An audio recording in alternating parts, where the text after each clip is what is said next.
Bonjour à tous. Aujourd'hui, nous nous retrouvons pour décrypter une fois encore les sujets majeurs de l'actualité par ici. Vous le savez, quelques jours après la rencontre tenue au Palais de la Marina entre Patrice Talon et ses deux prédécesseurs, Nicéphore Soglo et Boni Yayi, on tend progressivement vers le dégel de la crise entre le Bénin et le Niger. Nous opinerons sur la question démission surprise à la tête de l'ANIB, l'Agence nationale d'identification des personnes. Pascal Yamouninda a déposé le tablier mardi en soirée, remplacé de sitôt par une autre personnalité. Qu'en est-il exactement? On en parlera. Et puis démission aussi au niveau du Parti Union progressiste Le Renouveau à Porto Novo. Que cachent ces démissions à la veille de fin de mandat? Nous en parlerons avec nos invités. Kevin Akin est sur le plateau. Bonjour, cher ami. Bonjour. Merci d'avoir accepté notre invitation. Merci, le plaisir est pour moi. Plaisir partagé. Vous êtes analyste politique. En face de vous, Franck Aloakenou. Bonjour à vous. Bonjour, monsieur Saint-Slès. Merci beaucoup d'être là. C'est moi. Vous êtes acteur politique, ouais. Et vous coordonnez aussi, ou que vous êtes plus précisément vice-coordonnateur au niveau du projet Dynamisme Patriotique dans le plateau. C'est bien cela. Merci beaucoup de participer à la réflexion dans cette émission. Alors, on commence par le premier sujet. Bien évidemment, c'est cette rencontre-là qui a eu lieu lundi. On l'a tous suivi au niveau du Palais de la Marina. Patrice Talon a reçu ses deux prédécesseurs. Kevin Akin, selon vous, est-ce que cette rencontre officielle à laquelle, en tout cas, on a eu droit, on a vu un peu les images et le communiqué final qu'il a sanctionné, est-ce que c'est une bonne chose dans le cadre du dégel de cette crise-là? Oui, merci beaucoup pour la parole accordée. Je crois que c'est quand même le résultat de tout ce qu'on attendait depuis un bon moment, puisque nous avons essayé du côté béninois de lancer des négociations pour qu'on puisse quand même arriver à l'ouverture des frontières. Et en fin de compte, rien n'y fit. Et si aujourd'hui nous retrouvons quand même une porte de sortie, une sorte de dégel, nous ne pouvons qu'en être heureux. Et je crois que déjà les discussions qui ont pu se mener ne sont que quand même le résultat du fait qu'il y a quand même un petit chemin qu'il y a là, qu'on peut emprunter pour arriver à une situation de sortie de crise. Du retour de Niamey, ça n'a pas été facile. Beaucoup ont estimé d'ailleurs que Patrice Talon n'était pas commandeur formel de cette médiation et qu'il n'aurait peut-être pas intérêt à les recevoir. Quand on a vu ces images, quelle analyse peut-on en faire?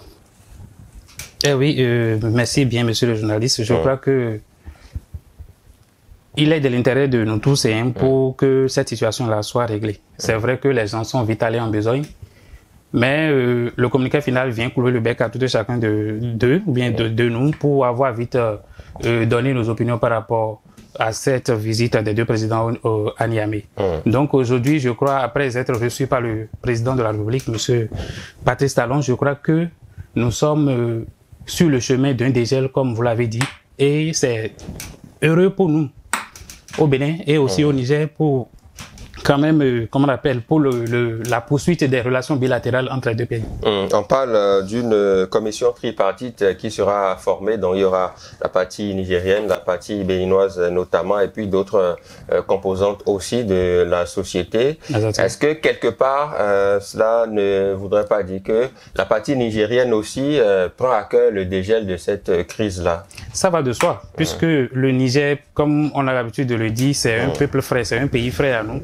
Et ça ne va pas de l'intérêt du Bénin et aussi du Niger de faire perdurer cette crise-là.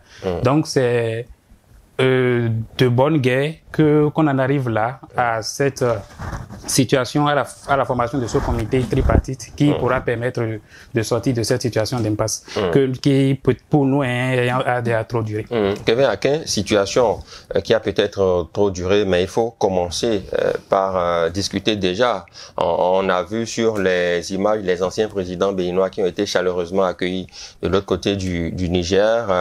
Le Niger qui a d'ailleurs accepté de les recevoir. Donc, quand on voit toutes ces démarches-là, le sourire qu'il y a eu et le compte rendu qui a été fait suite à leur réception au palais de la Marina, est-ce qu'on peut dire que tout est fait prêt maintenant pour que la crise soit véritablement conjuguée au passé, puisque c'est le bonheur et le souhait d'ailleurs des peuples? Oui, vous savez, à un moment donné, dans la vie, il faut savoir tout laisser, il faut savoir parler comme José, à un moment tout laisse. Donc, je crois que, comme l'ont dit certains analystes, il y avait quand même une sorte de grenouille qui se prenait pour des bœufs. Donc, je crois que le président Tiani devrait à un moment donné savoir que bon, la gestion d'un pays, c'est pas comme la gestion d'un kiosque à café. Donc il faudrait pouvoir dans la diplomatie des choses, il faudrait pouvoir disons accepter perdre un certain nombre de choses pour que d'autres puissent aller.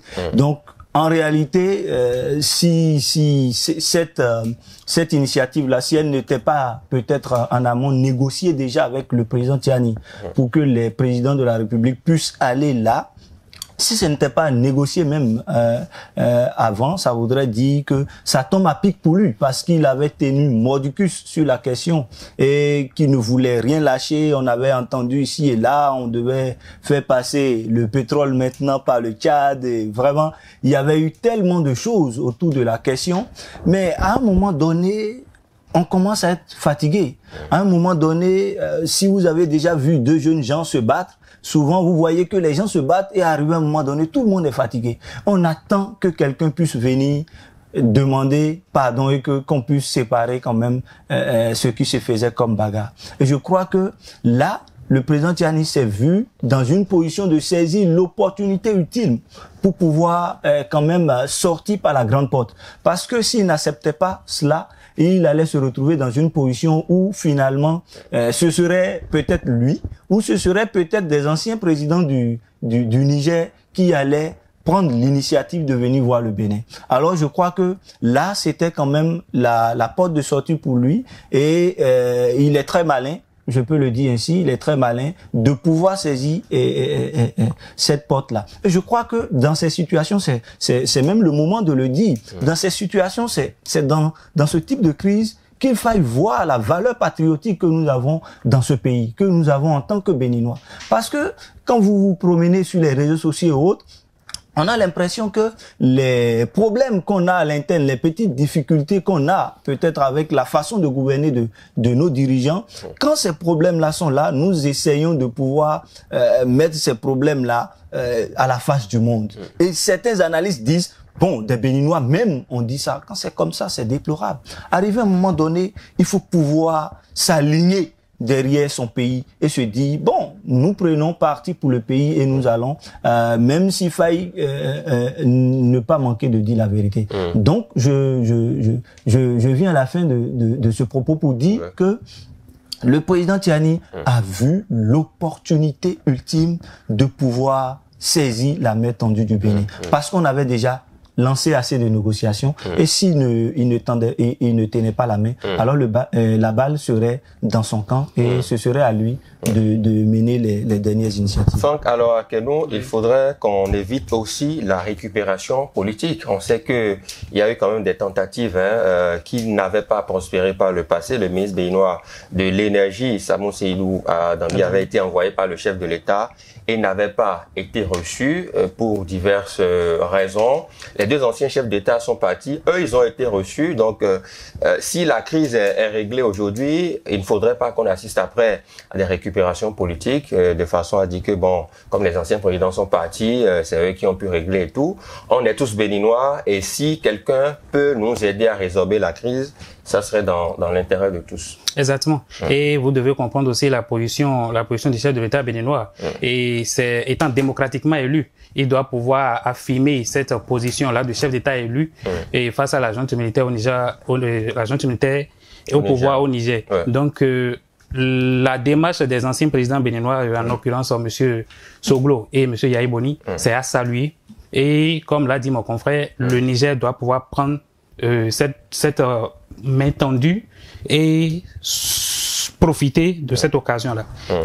Et aussi, vous l'avez dit, on doit éviter toute récupération politique parce que les gens d'en face veulent vraiment coller et cette, et comment on appelle, cette situation de crise au pouvoir en place et tout, certes, les gens peuvent faire des erreurs. Le pouvoir en place peut faire des erreurs et il revient à nous, en tant que Béninois, de pouvoir mettre le pouvoir sur le bon chemin si à des moments donnés ça ne passe pas. Et je crois qu'aujourd'hui, la démarche des anciens présidents est saluée de tout le monde et ça, il va de l'intérêt de tout le monde. Exactement, l'intérêt de tout le monde. On va passer maintenant au second sujet en discussion. Kevin Akin, on a appris dans la soirée de ce mardi, justement mardi 2 juillet 2024, la démission de la tête de l'ANIP de M. Pascal Nyamulenda, le Rwandais qui avait été porté à la tête de cette institution. Êtes-vous surpris de cette annonce? Oui, c'est une surprise quand on ne s'entend pas quand même à la démission de quelqu'un qui quand même était à la tête d'une institution telle que l'ANIP. C'est une surprise générale et c'est normal que ce soit une surprise parce que l'annonce d'une démission est pratiquement une surprise. On peut voir quand même les lueurs de cela venir d'ici et là. Mais quand quelqu'un annonce, si vous n'étiez pas surpris, il n'allait pas vous l'annoncer. Ou si cela ne devait pas faire surprise, il n'allait pas vous l'annoncer. Donc, c'est une surprise, mais est-ce une surprise que nous prenons avec vraiment beaucoup de suspicions et autres? Non. Est-ce que vous en pensez? Moi, de mon côté, je ne prends pas cette démission-là avec beaucoup de suspicions. Chacun de nous, autant que nous sommes, dans la vie professionnelle qui est la nôtre, nous avons eu à un moment donné ou à un autre démissionné d'un poste pour pouvoir foncer vers d'autres opportunités. Alors si ce monsieur-là se dit aujourd'hui peut-être qu'il ne se sent plus bien à la tête de l'institution béninoise, il peut démissionner. S'il trouve d'autres opportunités ailleurs qui lui donnent des conditions un peu plus faciles, il peut démissionner. Si peut-être pas extraordinaire, il y avait quand même un certain nombre de choses qui se passaient avec lesquelles ces principes ne vont pas en accord, il peut démissionner. En tout cas, il y a plusieurs raisons pour lesquelles il peut démissionner. Alors, nous ne devons pas déjà nous inquiéter. C'est normal, puisque c'est écrit qu'on peut démissionner. Il démissionne, donc on croise les doigts. Pour vous, c'est normal, Franck. Alors, on sait que le contexte, interrogeons-le quand même, c'est quelqu'un qui a quitté le Rwanda et quand il avait été porté à la tête de l'institution, beaucoup de Béninois se demandaient s'il n'y avait pas de compétences à l'interne pour diriger l'ANIP. Et la raison, justement, ces Béninois, les faits leur donnent raison puisque son successeur qui a été pourvu à son remplacement, c'est quand même un Béninois, M. Adjinakou. On se demande où était M. Adjinakou quand Pascal Nyamulenda avait été porté à la tête de l'ANIP. Merci bien. Je crois que M. Adjinakou, comme vous êtes en train de le dire, était dans l'ombre et il voulait attendre de la part de M. Pascal, peut-être cette formation-là, pour pouvoir se mettre au devant de la scène, pour gérer les données personnelles des Béninois. Ça, c'est votre lecture. Ça, c'est ma lecture. Il faut le dire, il faut le préciser. Parce que, à l'avènement de M. Pascal, on avait tous décrié ici que voilà pourquoi il n'y a pas de compétences à l'interne et tout. Mais si aujourd'hui, nous sommes dans un pays aussi où on n'a pas pu trouver celui-là qu'il faut pour occuper le poste, mais ça ne gêne pas d'aller chercher cette compétence-là ailleurs, puisque aujourd'hui nos compatriotes sont à l'étranger et occupent aussi des postes de responsabilité. Bon, c'est vrai, on peut dire les données personnelles, mais pourquoi confier? Mais aujourd'hui, je crois que cette démission, les prochaines heures vont plus nous édifier par rapport aux tenants et aboutissants de cette démission. Mais d'ores et déjà, on peut dire, si Pascal, à un moment donné, n'a pas été en harmonie avec ses convictions, ou bien si, parce qu'on a appris que et il y a eu cette note d'interruption des corrections au niveau du système, peut-être qui aurait fait que, en tout cas, il y a eu beaucoup de spéculations au niveau des réseaux sociaux, mais on attend de voir les prochaines heures pour voir ce qu'il en est. Peut-être à un moment donné, il ne s'est plus vu en harmonie avec ses convictions et il a préféré déposer le tablier. Et c'est ce qu'il faut que, en tant que professionnel, nous fassions si à un moment donné, ça ne passe pas. Ayons le courage de laisser les choses avant que les choses ne nous laissent pas. Tout à fait. Très peu de personnes ont la culture de la démission, surtout sous nos cieux ici au Bénin. Quand vous êtes à un poste, les gens se camponnent, comme si on est éternel à ces postes-là. Il faut savoir quitter les choses aussi. Kevin Akin, on sait que Pascal Nyamulenda a quitté son poste. Il avait été envoyé depuis le Rwanda. On était allé le chercher pratiquement, et notamment les opposants avaient estimé que nous avons quand même des compétences à l'interne, tout comme au niveau de l'ANIP, au niveau de la SBE, d'autres institutions aussi, le port autonome de Cotonou, qui sont des institutions dirigées par des expatriés aujourd'hui dans notre pays. Les opposants estiment toujours qu'on a des compétences à l'interne. Est-ce que ces faits-là ne donnent pas raison aujourd'hui à une certaine classe politique, puisque en remplacement de Pascal Nyamulenda, c'est un Béninois, Aristide Adjinankou, qui est nommé aujourd'hui? Oui, vous voyez, il faut prendre quand même le temps d'analyser les choses simplement comme des enfants. Je crois que dans notre pays, nous sommes trop suspicieux. Nous suspectons tout le monde. Sinon, quelqu'un qui a fait 17 mois à la tête, moi je suis pas nature empirique. Je crois que les expériences sont des choses autour desquelles on apprend beaucoup. Alors, nous avons une nouvelle structure. Nous nous disons, bon, il faut faire le nouveau pas. Mais ceux qui étaient là, ils ont peut-être été formés dans cette vague-là, mais n'ont pas peut-être la spécialité dans ce domaine-là. Si on se dit, bon, il faut aller chercher ailleurs, on pouvait chercher quelqu'un ailleurs qui pourrait être peut-être conseiller, on peut dire ça ainsi, qui pourrait être conseiller, mais quand vous êtes à la tête de quelque chose, vous avez plus de facilité à porter, disons, à porter votre leadership autour de la chose. Donc je me dis, si ce monsieur-là est venu là, si ce monsieur n'avait pas démissionné, qu'il avait été tout simplement remercié, est-ce que les Béninois allaient suspecter quelque chose? Est-ce qu'ils allaient se plaindre? Et pourtant, ça fait 1 an, quelques mois qu'il est là. Donc, ça veut dire que les gens ont déjà eu l'expérience autour de lui. Les gens ont appris autour de lui. Les gens maîtrisent aujourd'hui. Donc, même s'il démissionne, on pouvait se dit que la formation n'était pas encore complète, que les gens n'avaient pas encore totalement l'expérience, et appeler un autre Rwandais, un autre Sénégalais. Mais on s'est dit, bon, il faut maintenant donner la chance à d'autres personnes qui ont peut-être eu à apprendre autour de ce monsieur-là. Et donc, moi, je crois que nous devons, s'il démissionne finalement et que nous avons un Béninois à la place, nous devons être heureux. Il ne faut pas réclamer une chose et son contraire et être en train de creuser, de se demander pourquoi le Rwandais est parti et pourquoi est-ce qu'il, si on veut qu'il revienne, demandons au président de la République. Je crois que c'est possible toujours. D'accord. On sait que pour situer un peu les Béninois dans le contexte, Pascal Nyamulenda était venu justement, a été nommé en 2023, notamment le 22 février 2023, en remplacement de monsieur Cyril Goubedji, on s'en souvient, qui était gestionnaire délégué de l'ANIP, qui a quand même opéré certaines réformes à ce niveau-là. Donc, 22 février 2023 au 2 juillet 2024, donc voilà, pratiquement plus... 17 mois. Oui, 17 mois environ à la tête de cette institution, et qu'on ramène un Béninois. Donc, ce n'est pas nouveau que d'avoir un Béninois à la tête de l'institution, sauf que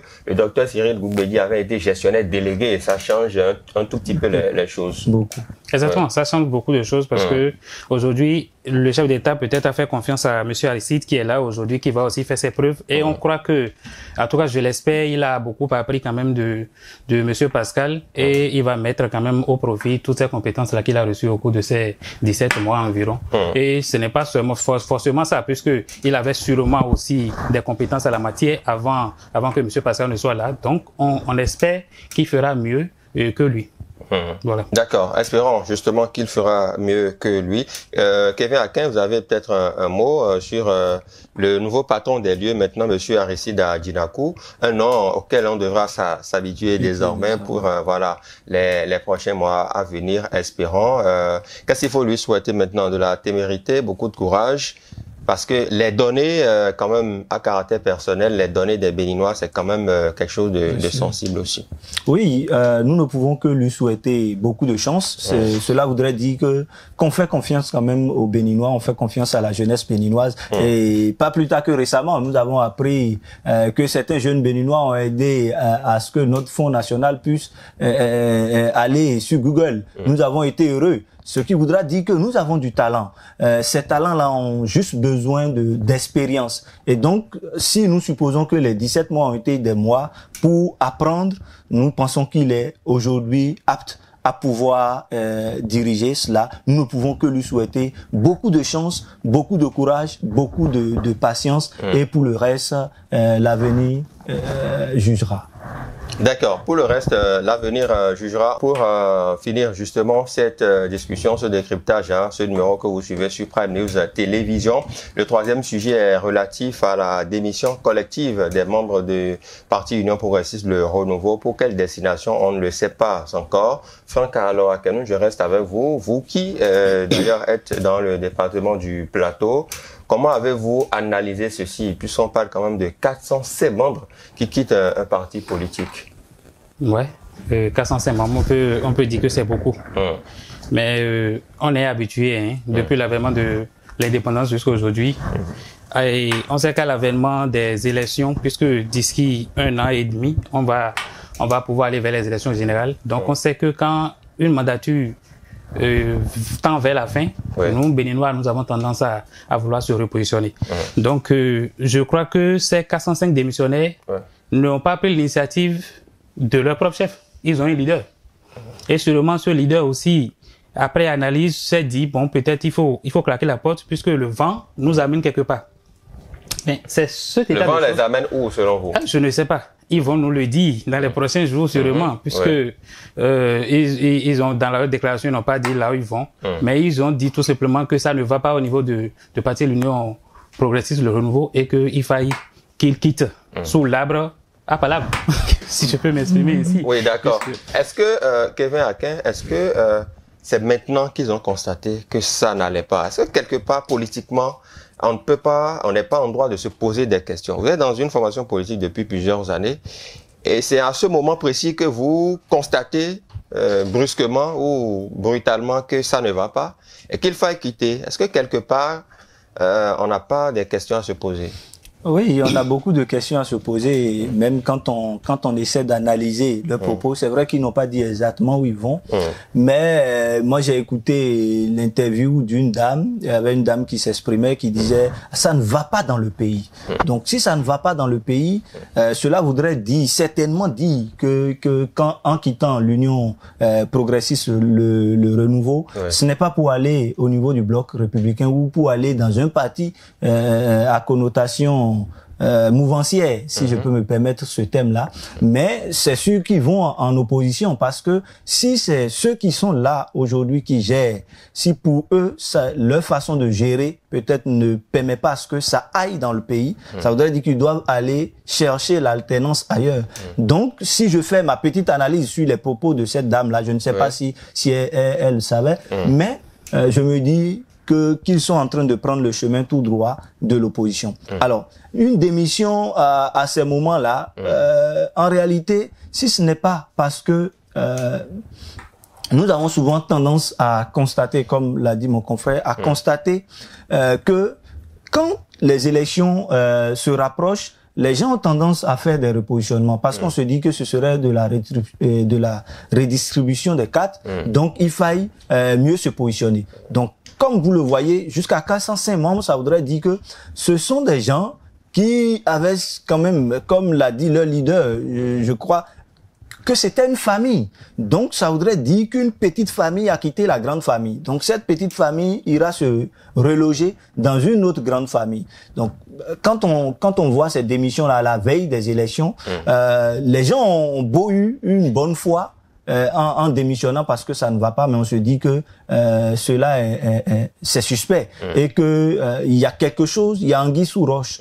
Donc on va quand même laisser le temps nous dire le reste, mais on se dit démissionner à quand même quelques jours des élections ou à quelques temps des élections, c'est suspect à la limite et il faudrait travailler à ce que ce genre de situation n'arrive pas. Mais on ne peut pas leur en vouloir aussi parce que, vous voyez, l'approche des élections, c'est le moment de permettre aux différentes formations politiques d'aller manager Récemment, nous avons appris que d'autres personnes ont rejoint le BR. Donc, c'est comme ça que les gens managent les positions pour que les gens puissent changer de position. C'est le jeu électoral. Mais il faut faire attention pour que cela ne soit pas vu comme étant intéressé.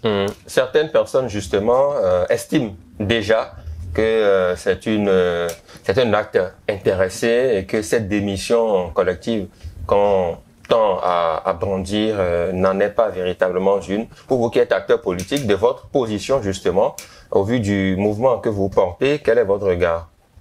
Nous pensons vraiment que nous devons éviter ce genre d'agissement puisque ça n'honore pas le système partisan.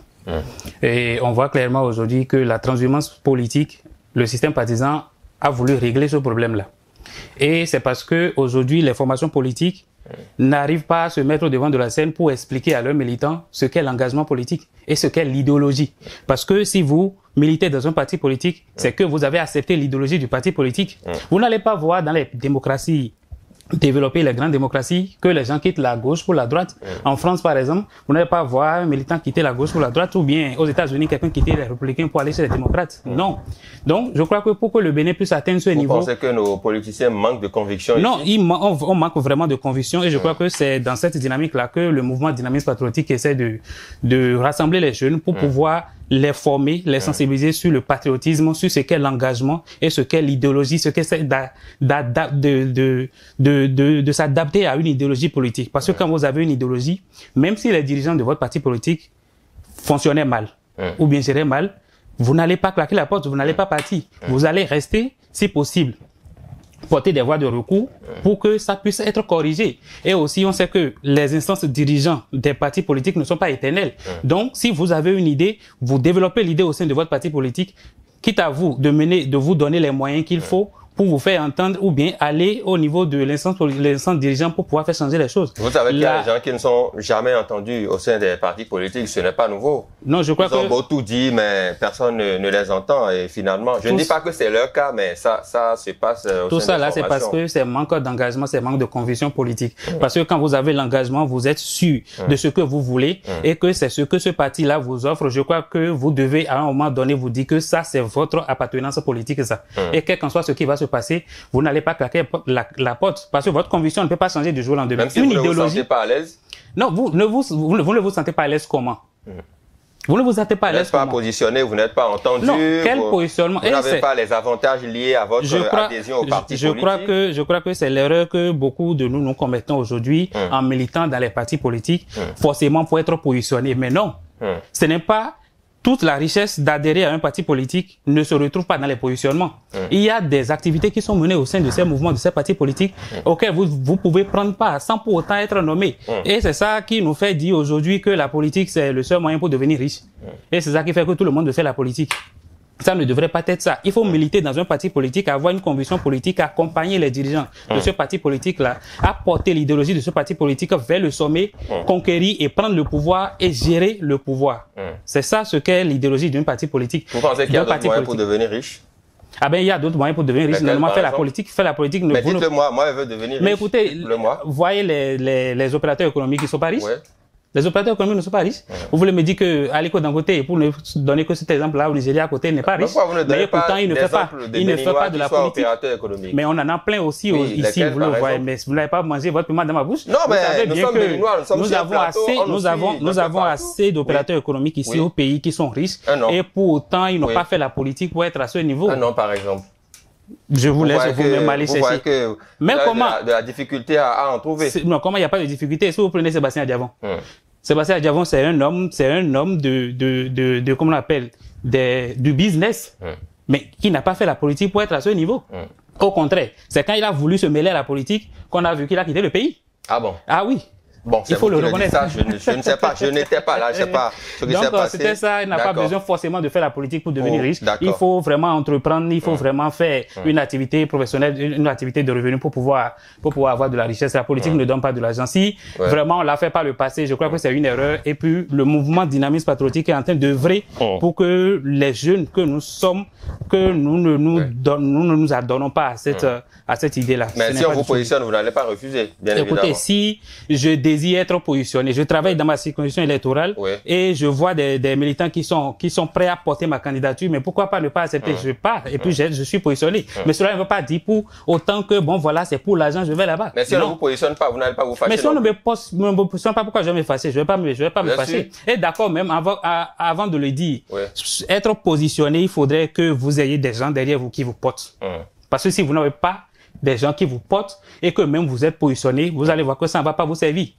Donc, c'est ça en réalité. Militer dans un parti politique, vous devez être un leader au niveau de votre circonscription, au niveau de votre quartier de vie. Et pour que les gens, vous devez mener des actions communautaires pour que les gens puissent vous reconnaître que voilà, c'est un homme politique. D'accord. Et là, le positionnement peut avoir ses gains de cause. D'accord. Mais on retient que vous soyez positionné ou pas, vous n'en voudrez pas à vos responsables. Je n'en voudrais à personne. Bon, il vous écoute de toutes les façons. Non, ça, c'est clair. Merci beaucoup, Kevin Aké. Merci beaucoup. Merci. D'être passé par ici. Merci à toutes et à tous. Voilà ce qu'on pouvait dire par rapport à ces 3 sujets. Rendez-vous demain pour un autre numéro du décryptage avec le même plaisir. À demain.